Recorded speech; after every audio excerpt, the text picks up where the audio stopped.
Thank you, Mr. Jones. Just before we get back onto our agenda, I'd like to take a moment to congratulate Anthony Sweeney. Sorry, Anthony, I should have done that this morning. Anthony is heading our customer and outreach programs, and as many of you know, Donna Lum announced her official retirement, and her last meeting with CalPERS was last month. One of the things I'd like to compliment Donna, maybe she's not watching, but she can go back and take a look at this, is that she really prepared the organization. She prepared successors, and all of those successors competed really well for this position. So the competition was fierce, and again, want to congratulate Anthony. We're really happy to have him on the team. He's got a level of technical experience and customer focus that's really important as we make decisions at the executive team. So looking forward to working with him in his new capacity, and congratulations again. How about it? Thank you, Anthony. Okay, welcome back, everyone. The board met in closed session today pursuant to Government Code Section 11126, subdivision lowercase c, 18, capital A.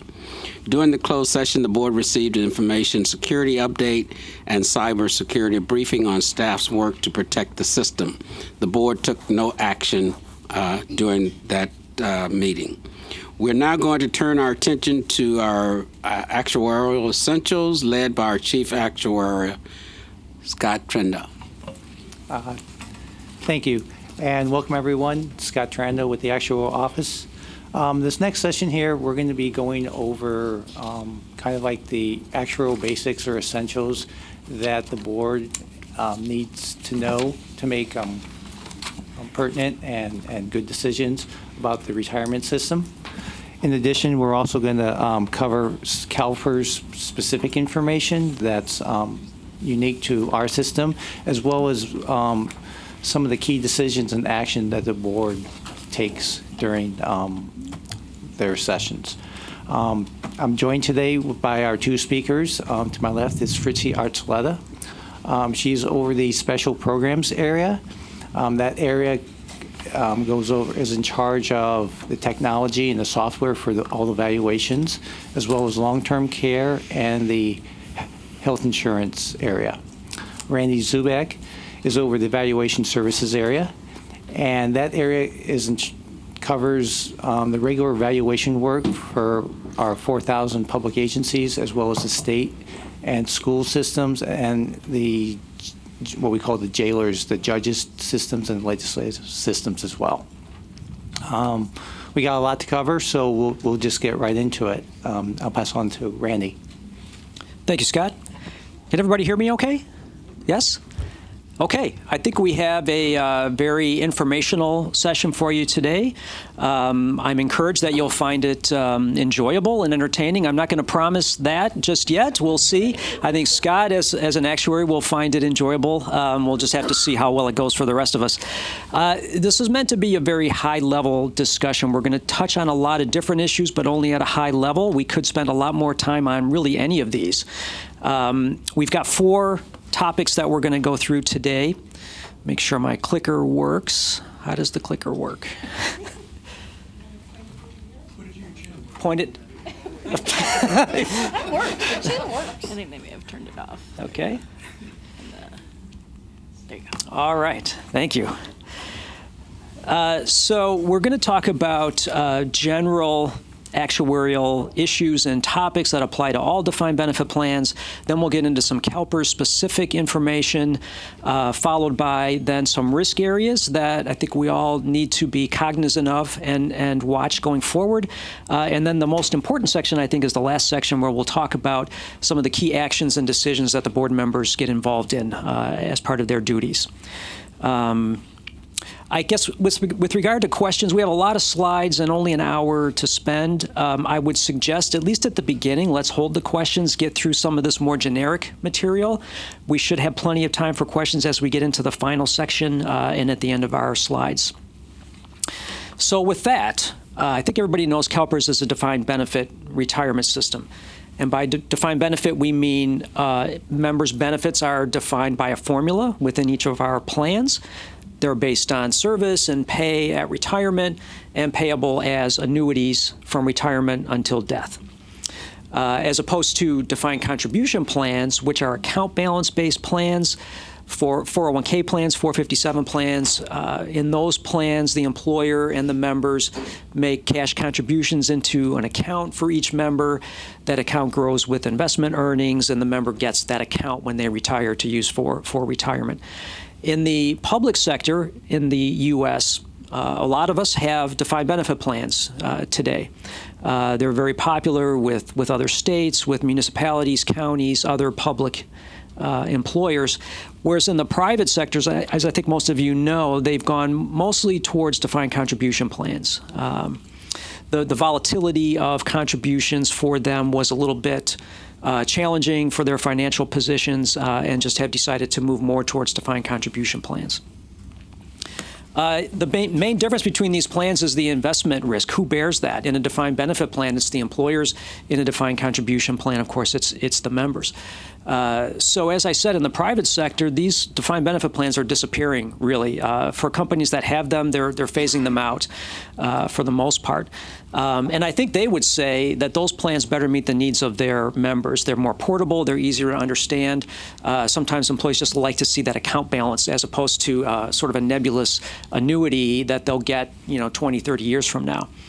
But we in the public sector recognize the value of the retirement security that these defined benefit plans provide. And rather than moving to defined contribution, we're choosing to instead work on our funding policies. And in some cases, not as much in California, but around the country, they're experimenting with different benefit designs that maybe bring some variability into the benefit structure. With regards to, and we're not going to talk about DC plans going forward, just wanted to kind of set the stage. With regard to defined benefit plans, the way that these are typically funded here in California and around the country is to make contributions on behalf of members at the point they start their career with us, throughout their career, so that when they retire, the money's been set aside and invested and ready to pay their benefits in retirement. There are different actuarial cost methods that determine how much the contribution is per year. We're not really going to go into those. We use something called the entry age cost method. That's what's used throughout the country for the most part, and it's what's used by GASB for financial reporting purposes. So there's really no reason to talk about other methods. On the surface, it's going to look like this is pretty easy to maintain a plan like this and to fund for it. The problem is when actual experience doesn't line up with our actuarial assumptions or what we expect to happen. That's where the difficulty comes in, and we'll spend a lot of time talking about how we manage that. Okay, a couple actuarial terms that I'm going to define, only two, I promise. First is called normal cost, and many of you probably have heard this term and have a general idea of what it is. I'll read the definition first. It's the estimated annual amount expressed as a percentage of pay to fund a member's projected benefit from hire date to termination, death, disability, or retirement. So this is an amount calculated by the actuary for each member. We add them all together for a plan, and that's what the plan has to contribute every year. It's contributed when a member starts employment based on their payroll, and in theory, it's going to provide enough funding to pay that person's benefit when they retire. It's typically expressed as a percentage of pay. So let's say a normal cost might be around 20% of pay. It's expected to remain level throughout a member's career. So once it's calculated, as long as the experience roughly tracks with our assumptions, that 20% normal cost will be roughly the same throughout that person's career. Although it can increase or decrease based on actual experience, any changes in plan provisions, assumption changes, we saw not too long ago, we reduced our discount rate from 7.5% to 7%. And when we did that, the normal cost for all of our plans went up. The employers make this contribution annually, and it's typically shared by the members. Most members have a required member contribution that they begin making when they join CalPERS. They're essentially sharing the normal cost. So myself, I have an 8% member contribution. I'm paying 8% of my normal cost every year. Okay, second actuarial term, accrued liability. And again, I'll read the definition first, and then we'll talk more about what it means in layman's terms. It is the value of a member's projected benefit less the normal costs that are expected to be paid in the future for that member. So if you think about each member as having a projected benefit based on projected service, projected pay, and what it would cost to pay for that benefit all throughout that member's lifetime, let's say that's $500,000. Okay, that's the present value of a member's projected benefit. Now, if that member maybe has 10 years today, maybe we think they're going to have 20 more years before they retire, we're going to get 20 more years of normal costs for that member. Okay, let's say that adds up to $200,000. That means the accrued liability is the difference, $500,000 minus $200,000 or $300,000. So it's where our assets should be on the valuation date for that member. We should have put away normal costs throughout that first 10 years. That should be equal to that $300,000. That's as technical as I think we're going to get the rest of the way out. Okay, so if everything goes as expected, our assets and accrued liability are equal. Okay, we're 100% funded. It's the desired state of any defined benefit plan. So the accrued liability is also, you can think of that as the funding target. And CalPERS, as most plans around the country, are less than 100% funded. They've had some recent experience that hasn't been as favorable as the assumptions, mostly investment performance. And so there's a gap and there's some unfunded liability. Okay, so what we have here is a sample defined benefit plan. This is not CalPERS, but it's a plan very similar to CalPERS and any defined benefit plan. And we're looking at a 50-year snapshot of the life of this defined benefit plan. Not the first 50 years, but just a 50-year slice in the life of this plan. Don't strain yourself trying to look at those small bars at the bottom. We're going to look at those magnified on the next slide when we get to it. It's just to show you the relationship between those cash flow items and the assets of the plan. They're actually, you know, even in a relatively mature plan, those items are maybe 4 or 5% of the assets of the plan. So they are there. They are important to keep an eye on, but they are small relative to the size of the assets of the plan. So as I said, when everything goes completely as expected, our accrued liability is equal to our assets. That's the line that's sloping up from beginning to end. We're 100% funded as indicated by the dashed black line all the way across.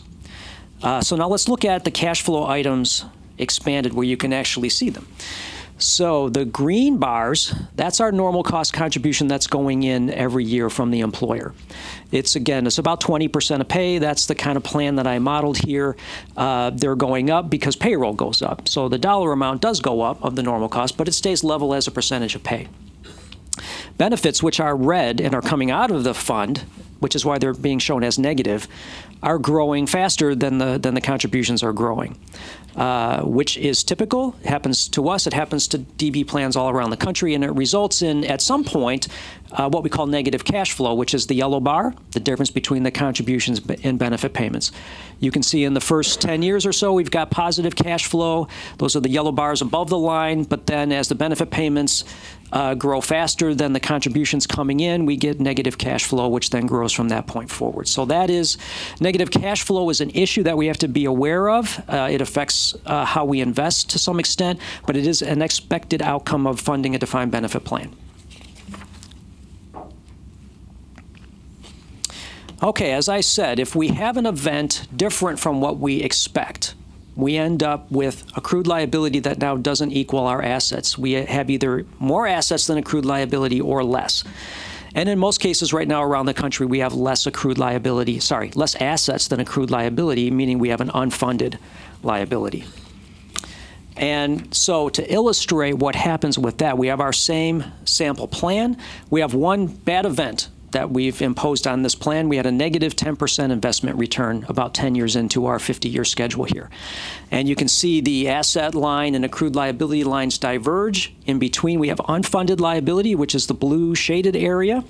Our funded status went down immediately from 100% to 84%. And over the next 20 years, as the employer is asked to make an additional payment towards that unfunded liability, it goes away until we're back to 100% funded again. And to see what happens with the cash flow more closely, you can see here the green bars. Once that investment loss occurs, we have a 5-year ramp up of an additional contribution to pay for that investment loss. So you can see the green bars starting to march up from 20% up to ultimately, I'm not sure if I can read that, 36%. And then after 20 years, we've paid off that investment loss. We're back to 100% funded. Our contribution goes back down to normal cost, 20%. And I think with that, I'm going to turn it over to Fritzy. Sure. Okay, good morning. Okay, so Randy discussed what happens when we have the normal cost and everything goes hunky-dory. But now, we have an unfunded liability. How do we as actuaries plan to take that money back, get that money back into the plan so that we can pay benefits when they come due? Well, what we do is we employ something called an amortization policy. And sorry, that's my slide there. Okay, so an amortization policy is a systematic approach to eliminating or paying down unfunded liabilities or positive unfunded liabilities if that case arises. This is something that you as a board will decide on, and so we can talk later on about the presentation about the kind of decisions that you'd want to make or what you'd want to keep in mind when making decisions on the amortization policy. Some things to consider. First of all, first and foremost, it's benefit security, right? We want to, the whole reason we're here is to make sure that the benefits are available when they come due. There's another intergenerational equality, which means that we want generations as they work to pay for their own benefits. We don't want to pass the buck to the next generation. So that's something else that you need to consider. And finally, contribution volatility. Our employers have a pretty vocal voice, and we want to keep their needs in mind as well, because ultimately, if they can't afford to pay the bill, then that'll lead to some trouble as well. Okay. So some aspects of an amortization policy. First, you have to pick a period as to how long employers or plans get to pay the unfunded liability back to us. When you pick a shorter amortization period, it enhances benefit security. It increases the fact that the likelihood that the money will be there when it comes due, but it does increase the contribution volatility. Secondly, if you pick a longer period, it will reduce your volatility, but it may harm the benefit security of the members, or it may pass the buck to the next generation. And so we have different structures that you can choose to pay back these unfunded liabilities. We have 3 different structures in play right now. The first is a level dollar percentage, which is a regular payback, just like a mortgage loan. You borrow your amount, and then you just pay a level dollar amount every year. There's a level percentage of pay, which are still in play, and we'll go over these in the next slide. I think it'll be much more clear. It's kind of hard to talk about these things. And then there's a ramp that reduces the volatility when your contributions are set. So Randy and I decided that this is our favorite slide yesterday, or this morning, I mean. So I do wish that it might be a little bit hard to see, but the graph on the left illustrates what the payment structures look like, the different payment structures that you can choose. So let's start with the blue. If you can see, the blue lines are just 20 payments. It's a 20-year amortization, a level dollar amortization. So you can see that there's just 20 payments. They're all the same amount, and after 20 years, the payments go away and they're done. That's a 20-year amortization. Secondly, we have the orange payments. Those are the ramp payments, and those are utilized. Sorry, I should go back. The blue payments are going to be used to pay off any unfunded liabilities that arise other than investment gains and losses. Okay? Now, let's go to the orange ones now. The orange ones are also a 20-year amortization, but we ramp in the payments so that an employer has time to plan for what the payments are going to be ultimately. And you can see that when you get to that ultimate stage, they're slightly higher than the blue payments, and that's because you get a little bit of a break on the front end. And then finally, we still have some amortization bases that exist that are level percentage of pay, and the idea behind those was to keep the payments level as a percentage of pay. Well, you know that payroll is growing each year. At least we anticipate your payroll to grow every year, or employers' payrolls to grow every year. So those start slightly at the bottom, and then they gradually increase towards the end. And those were established as 30-year payments, and so that's why there's 10 extra payments towards the end. And so if you look at the right graph, you can see that the blue lines take care of the unfunded liability as quickly as possible. It's a complete pay down. With every payment, you're paying down some principal. Now, with the red bars, you can see that the principal actually goes kind of up a little bit and then goes down. That's what we call negative amortization, which means that in the first years, you're not quite paying enough to cover the interest, so the principal balance goes up. And so there is a downside to kind of easing into that payment, but it at least does address some of the volatility. And then finally, the green lines, it follows a kind of slightly same pattern as the blue lines, except for in the first few years, there is a little bit of negative amortization going on. It's hard to see on the graph, but it does slightly go up. The balance slightly goes up before it starts getting paid down. Okay, and then we also measure assets. In other systems, I guess across the country, public systems, they use what is called an actuarial value of assets. We don't use that at CalPERS, so I'm not going to really go over that. At CalPERS, we look at the market value of what the plans have in the account. The fact that we're using market value does kind of result in higher volatility, but we use the ramps on the amortization. So, when a gain or a loss happens, we kind of ramp your payments in so that it reduces that volatility. And that's what we use at CalPERS to kind of keep the rates as stable as possible for employers. Okay, so another thing that we also use, in order to put a cost on a pension plan, we have to set actuarial assumptions. And so these are things like mortality. So when are people going to die? I think actuaries in general are kind of morbid people because, the longer people live, the more expensive it is for the plan. So it's kind of a good thing when people die. I don't know. That was an accident. Okay, so we also have to make assumptions about, what the members are going to get as far as pay increases because the benefits are based on salaries. Retirement rates, that's, how likely someone is based on their service and age that they will retire in any given year. Disability rates, you can imagine that sometimes, someone goes out on a disability and is younger and we haven't really fully funded for their benefit. Those rates are really important because those cost money to the system. And then termination rates. So as members leave the system, those are the rates that predict as their likelihood of leaving the system and refunding or staying on and retiring later. And then we also have economic assumptions. There's price and wage inflation. And obviously the most important assumption there is out there, the discount rate. So I don't know if you guys have heard, but there's like this actuarial kind of joke that I like to tell because it really kind of speaks to what we try to do as actuaries and when we set our assumption. So there's these two actuaries and they go out hunting and they're hunting for ducks. And the first one sees a duck and he goes, he shoots it. And he misses 2 feet to the left. And so then the other actuary sees the same duck and goes, and shoots it and misses 2 feet to the right. And then they high five. And so I was telling Randy, if no one laughs, I'm going to have to explain the joke. But the idea behind it is that, in any given year, you're never going to hit the duck.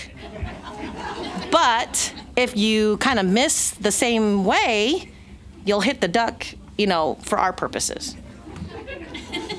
Right? I think those are pity laughs. All right. Forget about ducks. All right. So some stats for our, we just completed our 2018 valuations in July of last year. They set the rates for the 2021 fiscal year. And so here's some highlights. These are the funded ratios. And I'm going to have Randy say what the specs are because there's always caveats when you talk about funded ratios. This is based on a 7% discount rate. And you want to say anything? Well, funded status is always a very prominent result for the CalPERS system. It's talked about a lot. It's measured on different dates. It's measured with different assumptions. You may see one published in one article and it's different than another one, and it's always very confusing. Why is this different? So this is using the 2018 valuations and a consistent 7% discount rate. At the time, we were not using 7% for all of our plans. We're still phasing into that ultimate 7%. More recently, you may have seen a 71% funded status of the system, and that is projected to 6/30/19. And I say projected even though that's in the past. We haven't done an actual evaluation yet, but that's the estimated funded status on 6/30/19. Thank you. Okay, and here is a sample of the average contribution rates for some of the big plans, and we have a sample public agency, safety, and miscellaneous plans there. One thing I wanted to point out here that a large part of these contributions are unfunded liability payments.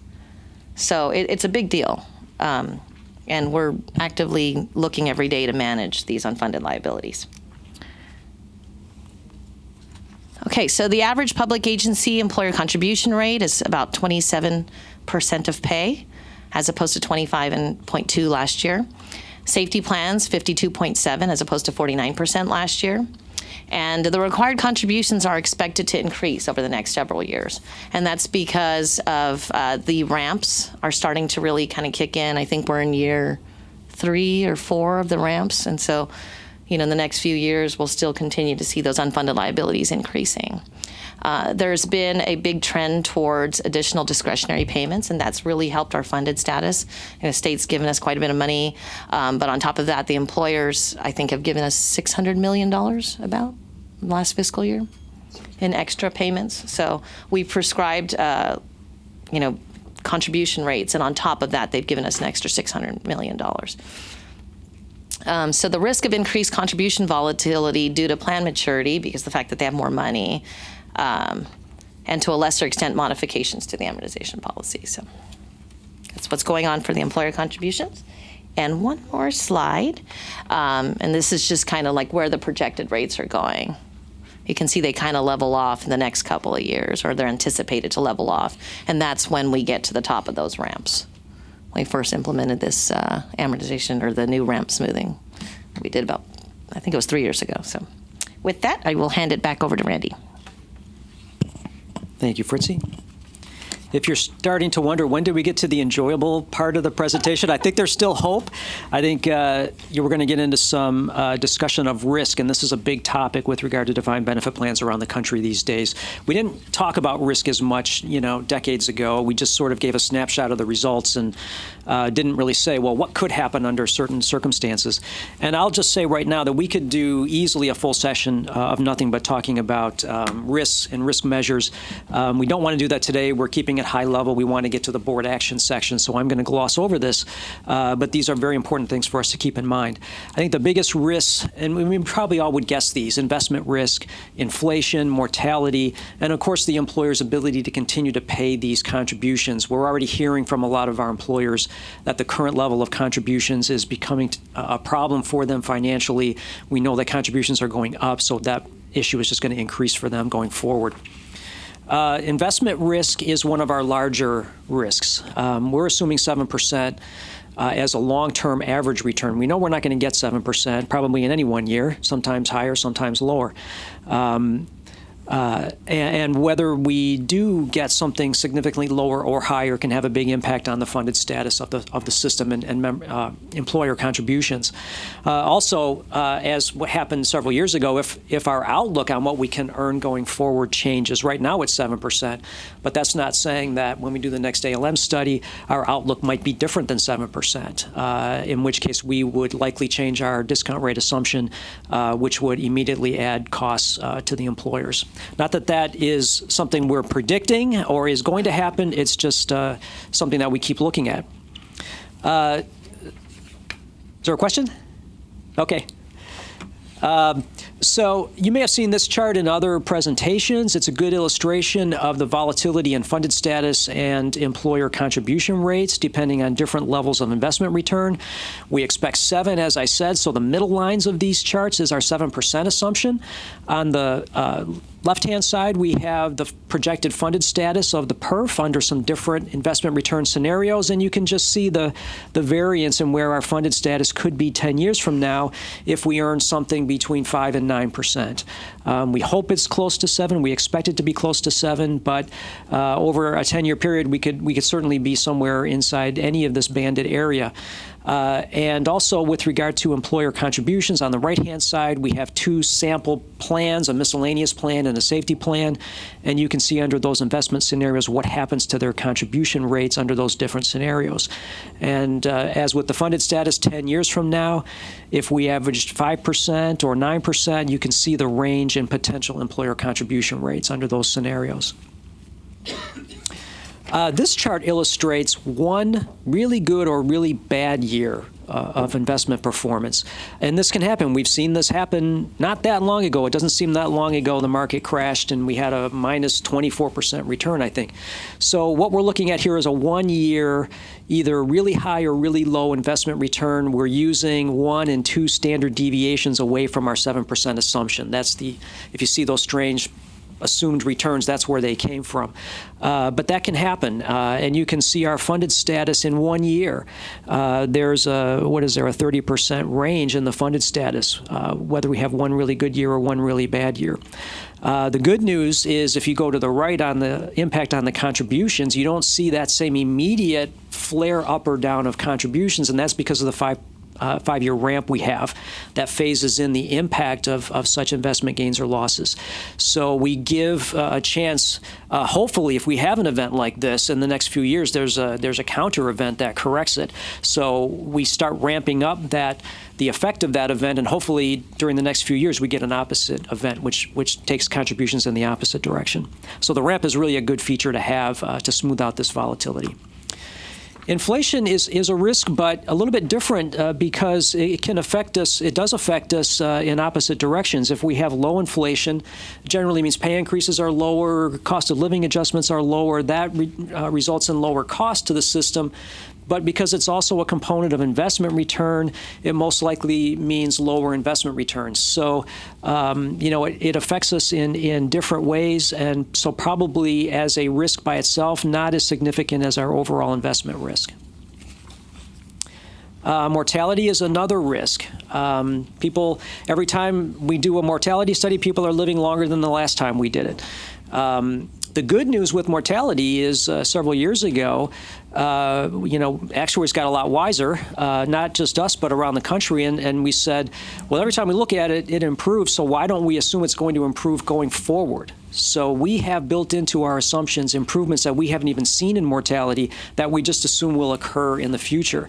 So the good news there is that while we can get unexpected future costs due to mortality, it would only be if mortality improves even faster than we've projected it will improve. So we don't see this. This is a risk also, but maybe not as big as investment risk or our last risk, which is the employer's ability to make the contributions. As Fritzy said, we're still in a period where contributions are going up before they start coming down, and we think they'll start coming down because Pepper will start having a bigger impact and driving those employer costs down. But employers are telling us now that they're having some difficulty with their contributions. As actuaries here at CalPERS, we don't really look at the employer's ability to pay contributions. We don't look at their balance sheets, their financial statements. We set what the contribution is, and quite honestly, it doesn't matter to us where it comes from or how difficult it is for them to make it. Well, it does matter, but we don't measure that. Now, but a group that did kind of look at that recently, and maybe you all have seen that, the California State Auditor put out on their website the results of a study they did. You can find it under high-risk dashboard on their website. And they looked at 10 different measures of financial health of cities around California. And they did this just for cities. We have agencies that aren't cities, but their study was just for the 480 or so cities around California. And of the 10 items they looked at, pension costs, OPEB costs are some of them. Future pension costs was a separate item, in addition to general fund reserves and liquidity and that kind of stuff. And what we wanted to just point out today, if you haven't seen it, this is just this is right off their website. And what we've done is we've taken a snapshot of Southern California and just notice the colors. On the left-hand side is their measure, not CalPERS measure. Keep that in mind. It's the state auditor's measure of the effect of pension costs on the financial health of these cities, whether it's red, yellow, or green. And what you see as you look at the current costs is we have some red, a lot of yellow, a lot of green, but then when they factor in the projected contributions, which they got from us, those are in our reports, that's public information, their study is projecting that a lot more of these cities are going to have some difficulty with these higher contributions. And this is 5 years out, by the way. This is based on, again, the projections from the CalPERS valuations. We'll take questions in just a minute. Okay, maturity measures. So the more mature a retirement system gets, the more difficult it can be to manage it, particularly with the volatility of contributions. And there's a number of things that we've started putting into our evaluation reports. Asset volatility ratio, liability volatility ratio. Again, I could spend so much time talking about all of these. We don't have the time. They're all in the valuation report, and we track them. And I'm going to show you what they mean with an example in a minute that I think will make it a little bit more clear. But the main point is that the more mature our system gets, and systems around the country, although layers of difficulty come into play with managing them. Again, I think I want to just go right to this example. Well, first let's look at the asset volatility ratio historically and on a projected basis. So this is a measure of assets of our plans to their payroll. Very simple calculation. Just how much money do you have in the fund divided by the payroll of your population. And you can see over time for all of these CalPERS groups, it's been increasing and is projected to increase going into the future. And this is an important measure because of the added volatility in the contribution rates, which I think our next couple slides is going to illustrate nicely. So what we've done here is we've taken our same hypothetical DB plan, our same 50-year period. We've got our minus 10% return that we looked at previously still there within that first 10-year period. But then we've said, what happens if now 20 years later, once that first investment loss is paid off, and the plan is 20 years more mature, what if they have that same 10% negative investment return then? So what you can see is the funded status drops to the same level it did the first time we had the 10% return, 84%. But what happens to the cash flow? If you can see these numbers, I'm not sure if you can, but in that first investment loss, when the plan was less mature, the contribution rate of 20% rose up to, see if I can read that rate, about 36%.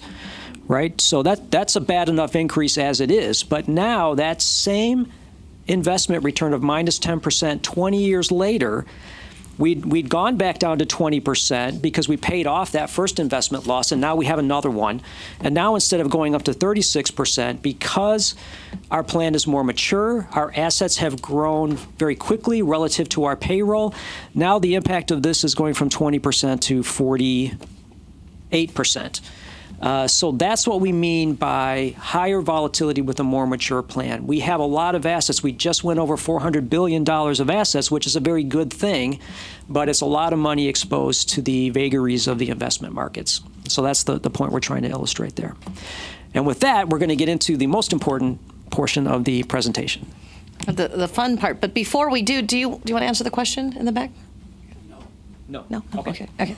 Can I have that? Yeah. Sorry, thank you. Okay. So the final segment of this presentation, I think, will be probably the most important because we're going to talk about you as a board and what your decisions are and how they impact the actuarial function and how they impact the employer rates. Okay, so as a board, you make obviously very important decisions for the pension system. There's three things that we're going to focus on today because they really impact what we as actuaries do. Okay, so the first is the investment policy. The second is the funding policies, and then third is the actuarial assumptions. Okay, so the investment policy actions taken by the board, you guys set risk tolerances and you adopt investment allocation policies that meet risk tolerances while they maximize the investment returns. And the important thing to note here is that everything that you guys decide in the investment committee, once you decide on that asset allocation, we take that information and that's what we use to determine what the discount rate is.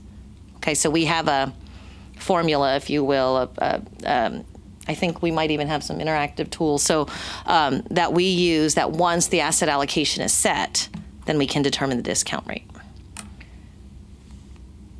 Okay, and we do this with a formal process called the asset liability management process. Basically, it's a whole process where we take the cash flows of the system and we do a bunch of projections and try to decide on portfolios that would be best for the future. This is an integrated task force with the Actuarial Office, the Investment Office, and the Financial Office. And this study is performed every 4 years. The next cycle is set to be performed in late next year, I believe. Yeah, September-ish.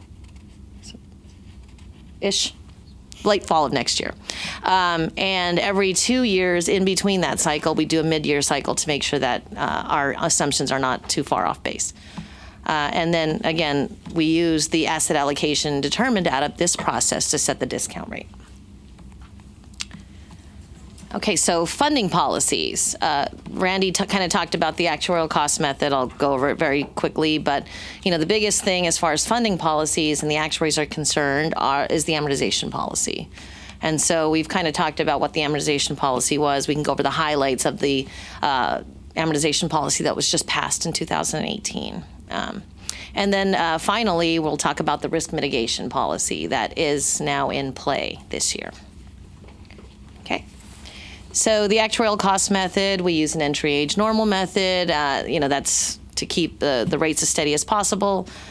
It's used in the public sector. I kind of won't really go into detail about that. There's no real reason to look at that right now. It's widely used, and we don't anticipate any reason to change. But, okay, so the amortization policy. So there was a new policy adopted in 2018. It applies to any unfunded liability bases that come about in the June 30th, 2019 valuation or later, which means that all the valuation or all the unfunded liabilities that existed before then, they remain as they were, and they live out their lives the way that they were established in the first place. But any new bases that come about, they're shortened, which means that they will now be amortized over 20 years. Every new base that comes along will be amortized over 20 years over a level dollar schedule. So remember a slide a while ago when it had the blue and the red and the green bars. They're now going to be subject to those blue bars, which would mean a rectangular payback schedule, much like a house loan that just has a level payment for the next 30 years. So those are all 20-year bases. So any investment returns and gains and losses, because those are the most volatile for the pension plans, those will still be ramped in so that it gives the employers a little bit of relief from the volatility of the stock market. Okay, so we also switched from a level percentage of pay, which were those green bars back in the old slide, to a now level dollar amount. I think that this is probably going to make it more clear for employers. They know exactly what they're going to pay on each base instead of having to multiply it by whatever our payroll increase is each year. So I think that that's definitely an improvement. We removed the 5-year ramp for assumption changes. Like I said, everything will be now amortized over level dollar, 20-year level payment. And we did include a revamp of our measures for financial necessity. So if an employer does fall upon hard times and they realize that they can't quite make the payments, or they foresee the future that they won't be able to do that, we do have a financial necessity policy in place where they can enlist the help and try to work with CalPERS to make sure that their obligations are met. Okay, so I think this is really important to point out. The risk mitigation policy is in effect right now. It was adopted by the board in 2016. It's basically a systematic reduction to the discount rate over time. It is triggered whenever we do better in the stock market than anticipated. And there's thresholds, and I apologize, we don't actually have the table of thresholds in the presentation, but I have it here in front of me. Basically, this year, if we exceed our discount rate, so we're assuming that we're going to get 7%. If our actual investments return higher than 2% or more than that, so if we get a 9% or more, it will trigger a risk mitigation event. And a 2% increase, 2% asset return in excess of our discount rate will trigger a 5% or a 5 basis point drop in the discount rate. Not 5%, sorry, I don't want to scare anybody. So that means we would go from 7% to a 6.95% discount rate. And I think right now it looks like, I don't know, I don't want to jinx anything, but it looks like it might be in the cards for this year. So it hasn't been triggered since the adoption. So in 2016, and since then, we haven't exceeded our benchmark by that much. So this would be the first year that we would see an event like this. And so again, an investment return of 9% or higher will trigger the policy. So the next threshold, just so you know, since we don't have the tables in front of it, if we exceeded our benchmark by 7%, so if we got 14 or more, that would cause the discount rate to drop by 10 basis points. So it would go from 7% to 6.9%.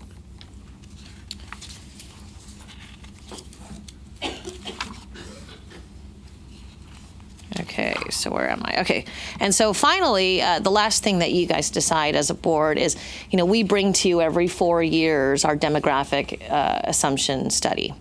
So we go back and we make sure that everything that we assume about pension plans in the future is still relevant. And we have an outside actuary audit our findings, and then we bring that to you. And we give you the impacts of the assumption changes to the employer contributions, and then you vote on that as well. And so let's see. And those assumptions get modified slightly after every study. So. Okay, and then obviously the big one is the economic assumptions. The discount rate is always pretty big, has really big impact on the plan, basically affects everything that we do. So that's a big decision. Let's see, what do I want to say here? I think I just kind of want to read the last bullet point. Phasing into a lower discount assumption is possible. It's obviously administratively a little bit more difficult for us to administer, but it's possible. We did that. We just got done doing that. Each year, the discount rate, we do have to satisfy actuarial standards of practice. We do have to be able to sign off on it. So we do have to come up with a reasonable discount rate based on whatever asset allocation is decided. And so, and then we hope that the direct rate smoothing is, will help to at least mitigate the contribution volatility. So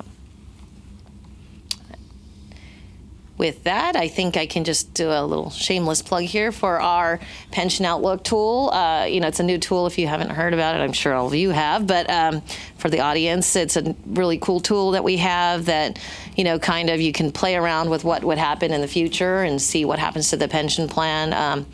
It will be available to the CalPERS website for everybody to look at in June of 2020, so that's right around the corner here. I get to play with my own copy, and I have, fun doing that. So it's kind of a neat thing.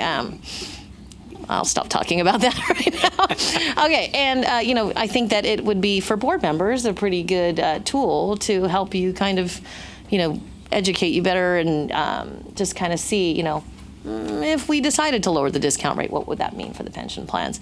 It'd be a really kind of cool thing. And I can even offer our services, like Randy and my services, to help, kind of walk you through the tool if you guys want, as far as, actuarial questions go.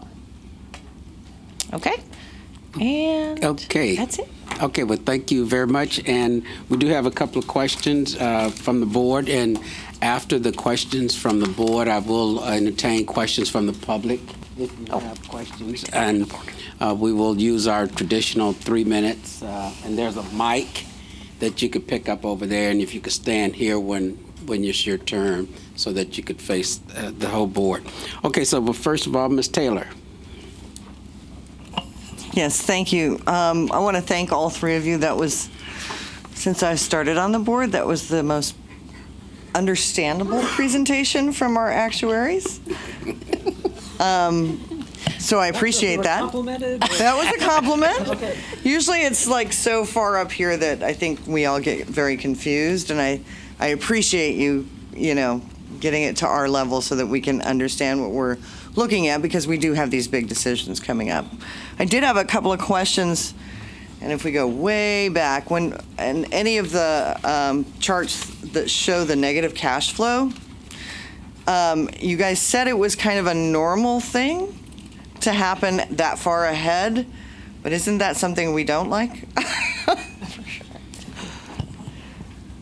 Well, it definitely presents some challenges for our investment folks. They have to have sufficient funds available, not tied up in real estate or what have you, to pay out these benefits. So it perhaps constrains the investment folks a little bit with how they can invest and how easy it is for them to get that 7% return. But the point is, the pre-funding approach of a defined benefit plan, which we use and which everybody uses around the country, ultimately results in this result. In negative cash flow. In negative cash flow. Otherwise, we would just go pay as you go. We would just pay for the benefits as they occurred with cash.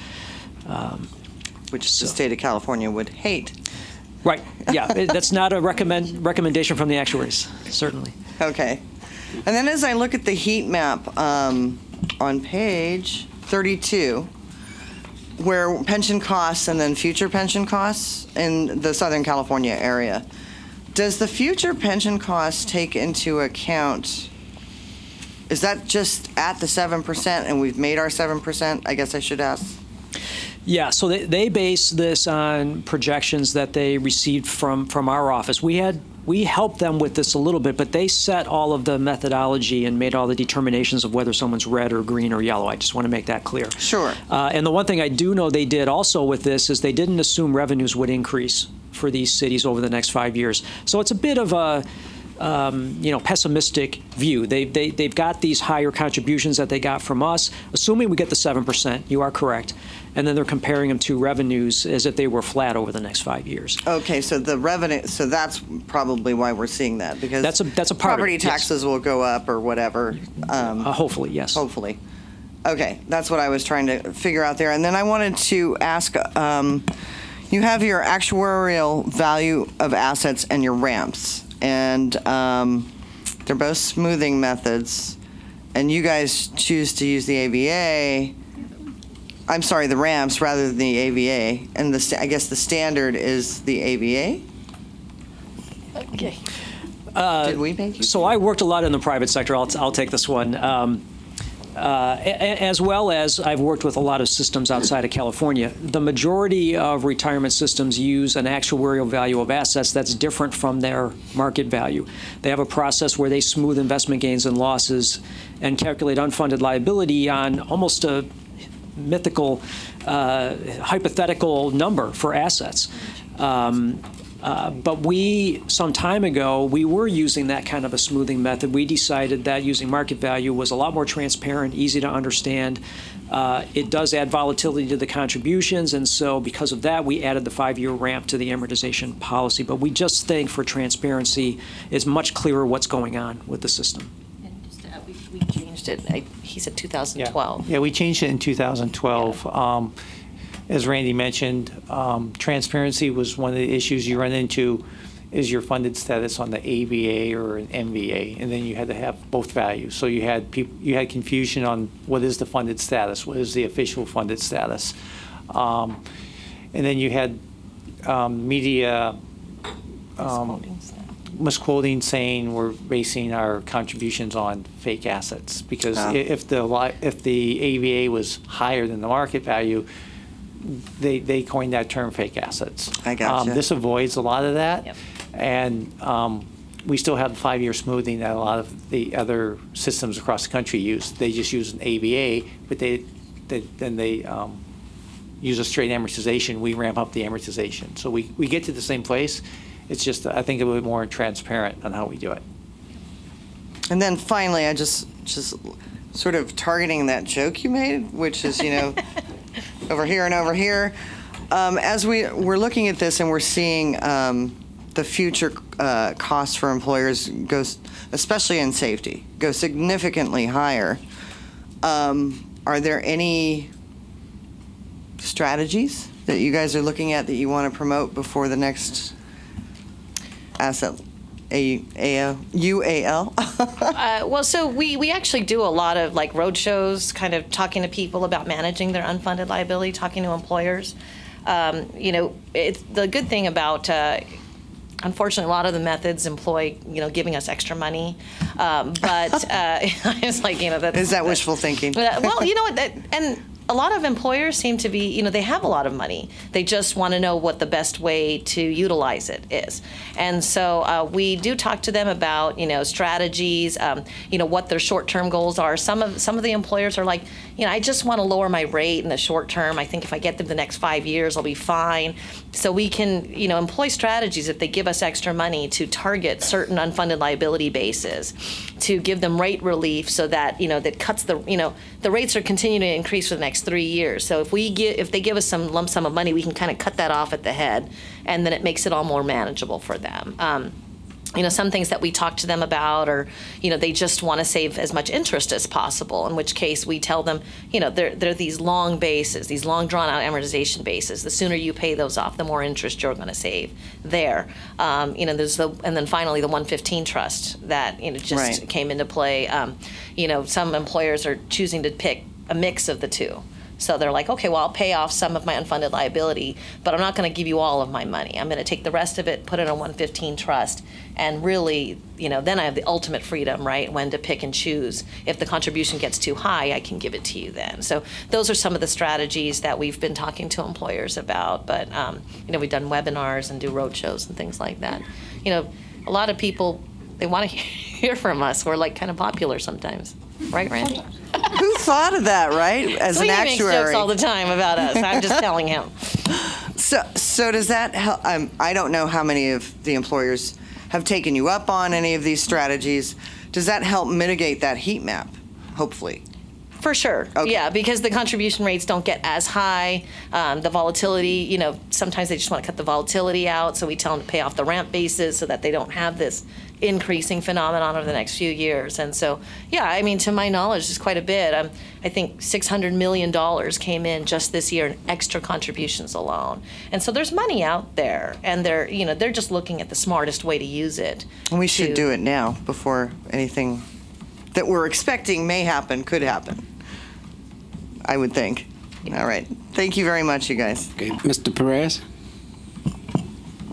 I like the duck joke.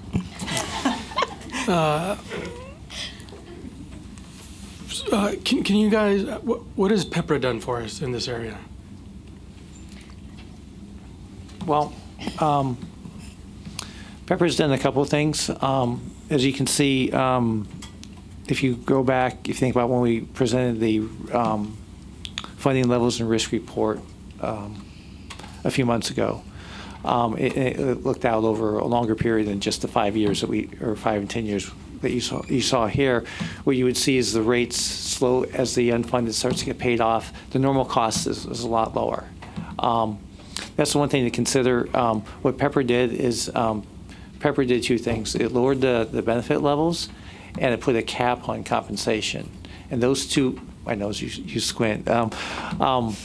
Those two items are going to be will bring down the normal cost for a lot of employers as time goes on. The big driving factor right now is the unfunded, as Fritzy mentioned. If you look, you look at like CHP, you look at even in miscellaneous school employers, whatever, you'll see the unfunded's pushing over half the cost is the unfunded. If you didn't have the unfunded, most employers say the cost would be manageable. Yeah. It's the unfunded that's driving the cost right now. Pepper will ultimately bring the rate down. It's a slow process. Pepper's been around for 5-6 years. You have some agencies that are still only 20-30% PEPRA. So 70% of their costs are still on the classic members. You have some other agencies that are more around 60%, and they've seen quicker decreases in the cost. In addition, PEPRA brought about the employee paying half the normal cost. Those additional contributions are also helping to bring down some of the employer costs. Thanks. I think I'll just add to that quickly. This chart that we looked at earlier, particularly the safety plan, I see you squinting. It's not, you can't read the numbers probably, but you can see the downward slope. If you look at the middle line of that shaded section for the safety plan, that's our expectation. And you can see the rates do go up for a few years, but then we do expect that gradual decline as PEPRA has more and more of an impact going forward. Thanks. On so with the two different accounts, I guess I'll say accounts, the smoothing, the one that had smoothing, and now the 20-year amortization. If a city has or an employer has both of those, and they do want to make an extra payment, where does that extra payment go? To which one? If they have the ability to make an extra payment, it goes towards their unfunded liability and immediately reduces it. If they have a $3 million unfunded liability and they want to give us $1 million, just to use some round numbers, it immediately reduces that $3 million to $2 million. And they have individual bases of unfunded liability. We didn't show you those in this presentation. Right. They're in the reports, and we work with them to decide which of those bases do you want your extra money to go towards. If you have bases that are paid off over a long period and you put the money towards those bases, you tend to save more in interest. If you put that money towards shorter bases, you get a bigger reduction in your future contribution rates. But you said that with that new policy took place, there's now starting a different amortization for that money as opposed to the legacy money. So where does that extra contribution go? So right now we don't have any bases under the new policy yet. The next valuation, the 6/30/19 valuation, will be the first one that uses the new policy. So the old bases that are there now, that are amortized up to over 30 years, are going to stay there and be paid off under the method that they were established with. Then we'll start adding new bases under the new policy. That won't be any longer than 20 years. They'll all be in the same schedule. Gotcha. And the employer then can pick any of those bases and apply that extra money to. Gotcha. And then I forgot my pen or my paper, so I had to write notes on here.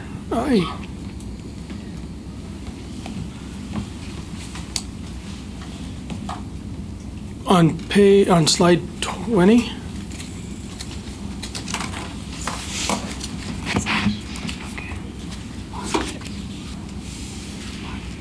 I don't understand the difference when it says a school funded status based on 7 1/4 discount rate. What? Yeah, so if you go back several years, all of our plans were using a discount rate of 7.5%. The board made a decision several years ago to phase that down to 7 over a 3-year period. The decision was also made to have the school's plan have a 1-year lag in that 3-year schedule. So when the other plans took the first step, they did not. They're 1 year behind the other plans. So they actually were at 7.25% as of June 30, 2018. They will be down at 7% with everybody else as of June 30, 19. Does that make sense? So, so this chart, we wanted to show the funded ratios at 7% for everybody to give you a consistent measure of funded status for all these plans. But the point being that if you looked at the valuation for the school's plan, they would be using a 7.25% discount rate and would show a different funded percentage than what we're showing here. Gotcha. Thank you. Yeah. Thank you all very much. Commissioner Yee? Thank you very much. First, I just wanted to say, Scott, thank you to you and your team for being such an incredible resource for our local employers. I know they really appreciate the outreach, but also just the availability of you and your team, so thank you. On the high-risk dashboard analysis that the auditor did, are you incorporating any of that information into your work with local employers? I know they relied on us in terms of the projected contributions, but are we finding any value in terms of that analysis for our own work? I know I have at least, when I've gone out to speak to employers, I've at least made them aware of this if they haven't seen it. A lot of them have seen it. Mm-hmm. A lot of them are complaining about the methodology that was used, and they shouldn't be in the top 10, and I'm sure you've seen and heard all of that. We're not planning to build it into our valuation reports or our funding levels and risk reports. It's not our methodology. And we definitely want to make that clear. Right. But I think everybody should know it's there and be able to respond to it. And my understanding is, from talking to the state auditor, that if a city questions the methodology or their results, they're free to do that, and the auditor will put, a description of any difference of opinion, or in one case, I think one of the cities had just adopted a sales tax increase or something that wasn't reflected, and so the state auditor won't change these results, but will put an explanation out there as to what's being done. So we just make them aware that it's out there if they don't know. Okay, good.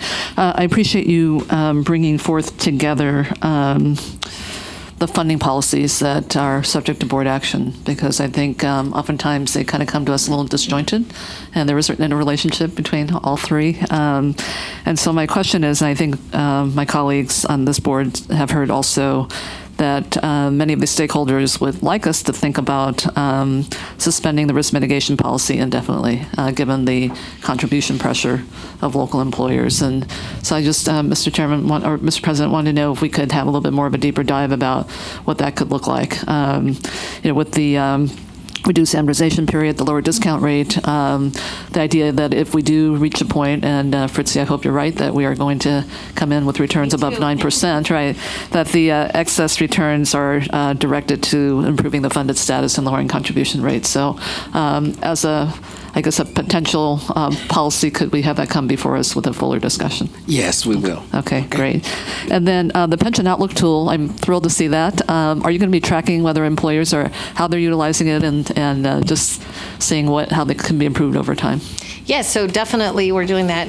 Kerry Worgan is sitting back there. He's kind of the mastermind for he's up there. But we actually have gotten reports. I think to date there's been quite a few employers that have already utilized the tool.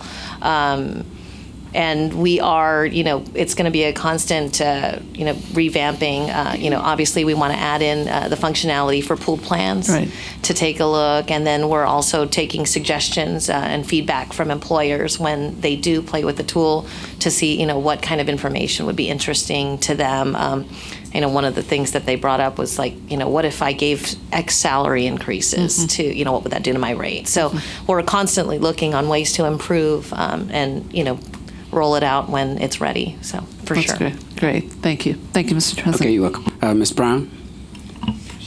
Thank you. I too enjoyed the duck joke, but I also enjoy all the actuarial presentations, so that might say something about me.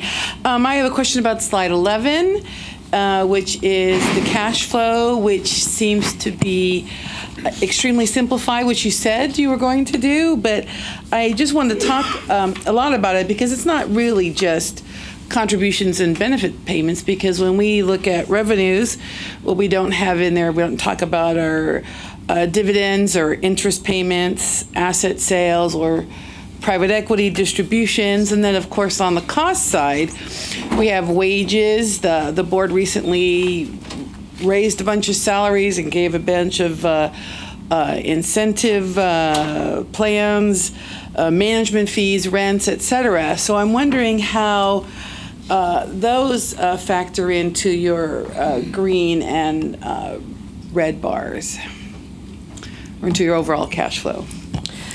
Well, all of these charts, these are not meant to mirror what's happening with CalPERS. This is a hypothetical plan with, mostly very predictable things occurring over this 50-year period. But we saw one example, if I could go to that quickly, thank you, where we had the one bad year of investment performance. And what we could see is that, so we started off with positive cash flow. And again, you're right, this doesn't include investment earnings. We specifically did not include that. So this is just contributions versus benefit payouts. So you can see when we had this investment loss, it triggered an increase in contributions, and it actually stopped this plan from going into negative cash flow as soon as it was going to otherwise. And we saw a little bit of that when we lowered the discount rate. We were, I don't know if we were in negative cash flow, we're very close to it, but when we lowered the discount rate and raised contributions, we then went into a positive cash flow scenario. But we are going to eventually go back into negative cash flow. And again, it's not a It's not something that we can avoid. It's something to just keep an eye on and note that it does impact how easy it is for the investment folks to hit that 7% return.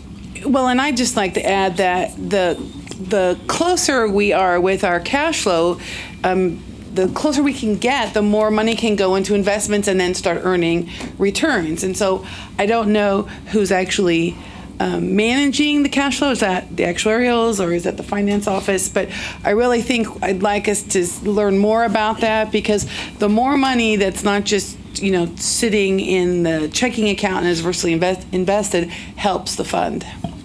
Yeah, well, we're pretty good at projecting benefit payments, at least in the near term, 5 to 10 years. It's harder when you get further out. I think our new valuation system is going to do a much better job at projecting cash flows for 20, 30 years. We're excited about using that and giving that information over to the investment folks.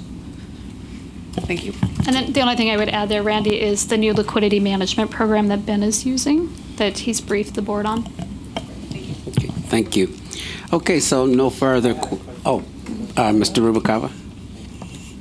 I also want to thank the presenters. It was very interesting. I learned a lot. For example, I didn't realize that the experience studies is every 4 years. I'm used to 3 years in the 37 Act systems. So my question is, when is the next experience study and who performs it? Okay, so that is a unit in the actuarial office. The next study will be presented to you guys in late 2021. So probably like November of 2021. And you identified a lot of the variables that impact normal costs, and one of them was the demographic assumptions. Mm-hmm. I know that at least that they came out with new tables that were reflective of public sector. They have a different experience. Are you guys already using that one, or are you going to plan to use the public sector tables now? No. CalPERS uses their own experience. CalPERS is large enough. It's the largest public pension plan that our experience is large enough that we don't need what they call the Pub 10 or the public sector plans. That was a table that was designed as more applicable to smaller plans across the country. But when you think of CalPERS is going to use their own population, we're big enough, and our experience is credible enough that we're going to use our own experience. And our experience is in that table anyway. So, I mean, same thing with CalSTRS. CalSTRS contributed for the teacher's plan, but yet they're going to use their own results as well because they're large enough and their experience is such that there's no need to use that table. Also, when you think about it, what a lot of plans do is they'll look at their experience and they'll compare it to the table and they'll make adjustments, and they'll either have experience better than or less than the table, and they'll make adjustments not only on the base rates but as well as the improvements in the scale projections on how rates are going to increase or decrease over the next few years. And when you make those adjustments, you always come back to how credible is your own experience. If it's credible and it's large enough, you can use that. If it's not, you use a general table. Thank you very much. Thank you, Mr. President. Okay, thank you. Okay, so that concludes the board's questions. So we have one request from the public. Dr. Gerlin, if you could come over here, and there's a mic for you. And there's a timer. You have 3 minutes that you could see. That would be to your left as a timer. Okay, thank you very much. Okay. First of all, I wanted to thank you for a very informative and lucid presentation. I mean, I learned a lot. I mean, this is something you think about, but all these different aspects to it, the complexity. You presented in a way that I could really follow everything. And I also appreciated the humor. Gives me some hope for my duck hunting skills. But I wanted to raise a question about how we go about assessing the risk, because just this last week, the CEO of BlackRock, which, as you probably know, is the largest private investment fund in the world, issued a guidance letter in which he said, I'm just going to quote a little bit from it, it's not long, not this whole thing here. It says, the money we manage is not our own. It belongs to people in dozens of countries trying to finance long-term goals like retirement. Climate change has become a defining factor in companies' long-term prospects. I believe that we're on the edge of a fundamental reshaping of finance. The evidence on climate risk is compelling investors to reassess core assumptions about modern finance. He then goes on and says that it's inevitably the top issue that clients around the world raise with BlackRock. Then he says, in our letter today, BlackRock announced a number of initiatives to place sustainability at the center of our investment approach, including making sustainability integral to portfolio construction and risk management, exiting investments that present a high sustainability-related risk, such as thermal coal producers, launching new investment products that screen fossil fuels, and strengthening our commitment to sustainability and transparency in our investment stewardship activities. He kind of concludes saying that the climate risks are also very fundamental to the health of cities because they're going to have to be addressing risks that they had not considered in the future, and that these are going to come into play in terms of their fiscal risk and so forth. My question to you is, how, in your assessment of risk and your approach to the actuarial, do you take into account these kinds of considerations, specifically the issue of climate risk? Is that something that you consider in the investment returns? Is it factored in terms of the ability of employers, such as cities, to pay the required contributions as they start, as the case of San Francisco, having to deal with rising sea levels and large investments that they had not anticipated and so forth? Where does climate risk come into your assessments? Thank you. I'll try and answer that. From the actuarial side, we primarily concern ourselves on the liability side. The investment, we have a solid investment team. Ben is working along with his team on a lot of these areas and these topics, and we have conversations. So when in terms of returns and impact on portfolio, we get the feedback from Ben and his team on how that's going to impact on the assets. On the liability side, we try and keep track of, we watch the trends in mortality, the health. The health is, as you can see, health, whether it's good health or poor health, affects the mortality, and we generally try and we watch the trends, and we see if it has going to have an impact on our system. We're large. We have 2 million people, and we're slowly moving. But we keep abreast of that, and we just watch current trends. And as Fritzy mentioned, we look at our assumptions every 4 years. So we don't you won't see a big jump in our assumptions, but as things progress, we make adjustments to account for those changes. Okay, thank you, Scott.